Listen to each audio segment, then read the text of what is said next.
the family of Dr. Chris Kirubi, our guests who are gathered here today, it's my honor and duty to present the message of condolences from the Centum Fraternity. We are so many that we had to have a service for ourselves yesterday, and we'll be sharing with you our video for you to see what has been sharing and the outpouring of emotion, because Chris poured himself to that organization, and that organization was a platform where he practiced his faith. I also want to share my own condolences and the condolences of my family. Chris has been a leader and a mentor to us, and I've had the privilege of working with him for 20 years and for achieving great things in that period. I have a tribute that I would like to share with you based on the work that we've done with Dr. Chris Kirubi over the last 20 years. Some people mistakenly think that Christopher John Kirubi found God during his illness. The truth is that Chris's life and work has been a testament of a man who the Almighty God has blessed with incredible skills and capacity, and who lived his life fulfilling God's command of carrying on with the work of converting his extraordinary talents into new creation. Chris is a man who had heeded Paul's advice in 1 John 3:18. Dear children, let us not love with words or speech, but with actions and in truth. And those are the actions that you've heard of for the last 1 week. He also lived the teachings of James 2, 14-20. What use is it, my brethren, if a man says he has faith, but he has no works? Faith without works is useless. Chris, in his works, created opportunity for thousands to find an outlet for the talents that God has vested in them. Chris took Genesis 1:27 to heart. He believed he was a child of God, created in his image, and that is where he drew his confidence from. He also lived by Genesis 1:28 and took the abundant blessings God had given him and obeyed to his last breath the command from God to be fruitful and increase in number. That is Chris's legacy. So though he had 4 children, Robert and his wife Kim, Marianne and her husband Andrew, and 5 grandchildren, he was a father of a great nation, of great men and women that he has mentored, men and women across the world. Chris's extraordinary gift was that of a visionary, a creator, and an enabler of others. That is a blessing he applied through his long life, and today we celebrate the fruits of his life's work. A lot has been written and said this week on the fruits of this great man. I had the good fortune of working closely with him for 20 years, and I drew many lessons on the character of the man that bore those fruits. In Matthew 7:16, it says, "You will know them by their fruits." This morning, I would like to speak about some of the lessons I've distilled on Chris's character. The first one was Chris was a man of extraordinary faith. In fulfilling his purpose, Chris was a man whose life was grounded in extraordinary faith in his ability to triumph over any odds. Chris surely had lived the advice of Jesus in Matthew 21:21.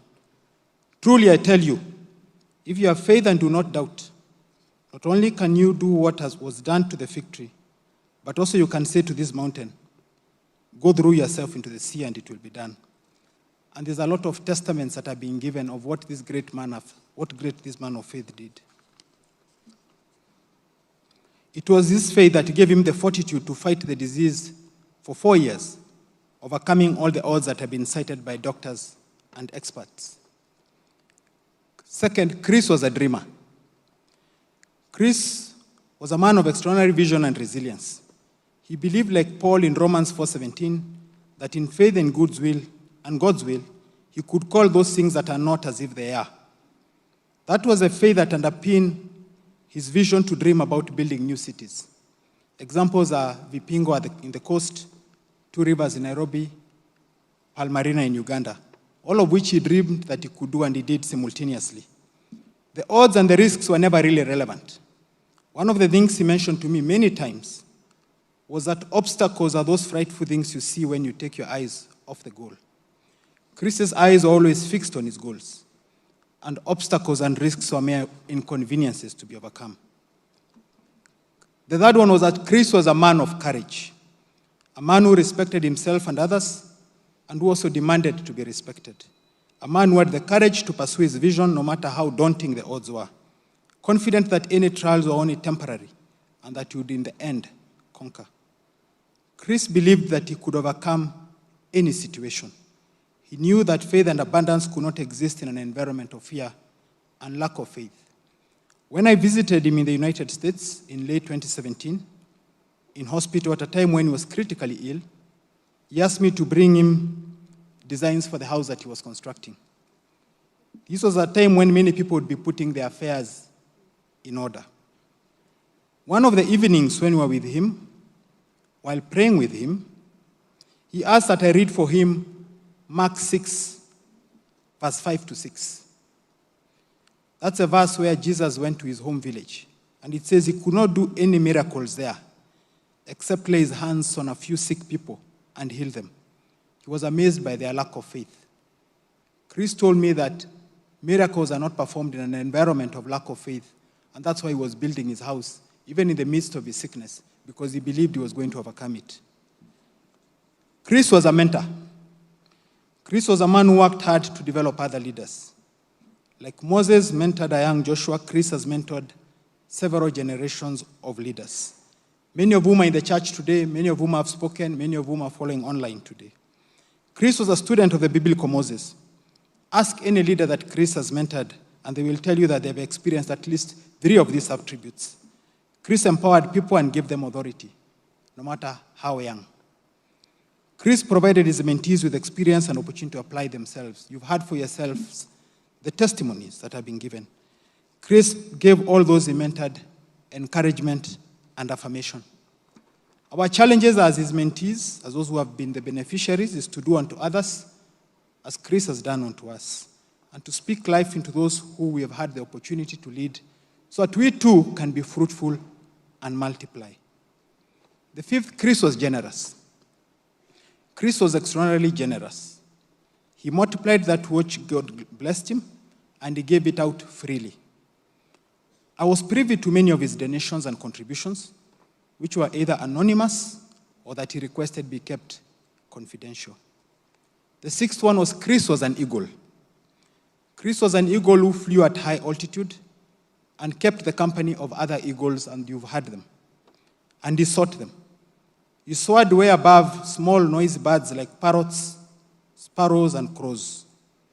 His seeming thick skin was perhaps because he was out of the hearing range of the noisy chirping of parrots and the crows in this life. He was a true eagle who soared way above the chattering parrots, and that is probably why many people never really understood him. 7th, Chris was a love of knowledge. Chris loved knowledge. He educated himself to the highest possible level. He constantly challenged his assumptions and was constantly innovating. He was a man surrounded by books in his office, at home, and in his bags. He carried books wherever he went, and he bought books wherever we traveled. Finally, he enabled many people to acquire knowledge. And I've seen Governor King there, and he can give you testimony to the 250 people who have students who've gotten scholarships in Vipingo, courtesy of Chris. Chris heeded the advice in Hosea 4:6. My people are destroyed from lack of knowledge. Finally, Chris loved life, and he was not anxious. Chris ate life with a big spoon. In an empire as large as his, it was inevitable that at any given time, 1 or 2 of his companies would be facing one challenge or another. Chris had reasons to be anxious. However, Chris was never anxious, even in the face of seemingly daunting and overwhelming personal challenges. Chris lived Paul's advice in Philippians 4:6. Do not be anxious about anything, but in every situation, by prayer and petition with thanksgiving, present your requests to God. And the peace of God, which transcends all understanding, will guard your hearts and your mind. This is my honest and faithful account of this great man that we lay to rest. Matthew 7:16 has given us the scale to weigh the worth of a man, and says, you shall know them by their fruits. It goes on to say that every good tree bears good fruit. Chris has borne good fruit. He was a good man. He was a great man.